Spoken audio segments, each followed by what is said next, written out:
Today, I'm also announcing that the government will establish a national gun buyback scheme to purchase surplus, newly banned and illegal firearms, the largest buyback since the Howard government initiated one in 1996. Australia's gun laws were last substantially reformed in the wake of the Port Arthur tragedy. The terrible events at Bondi show we need to get more guns off our streets.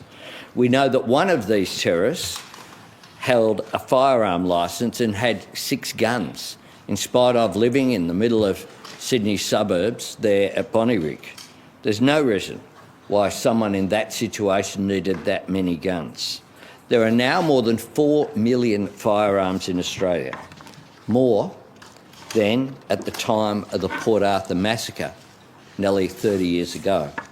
The government will introduce legislation to support the funding of this buyback scheme and meet the costs on a 50-50 basis with states and territories. We expect hundreds of thousands of firearms will be collected and destroyed through this scheme.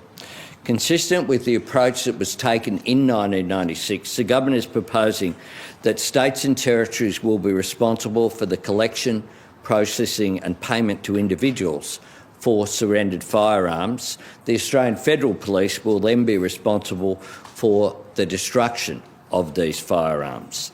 The National Gun Buyback Scheme is on top of the work that was agreed by National Cabinet on Monday, limiting the number of firearms to be held by any one individual, limiting open-ended firearms licensing and the types of guns that are legal, making Australian citizenship a condition of holding a firearm licence, accelerating work on standing up the National Firearms Register and allowing the additional use of criminal intelligence to underpin firearms licensing.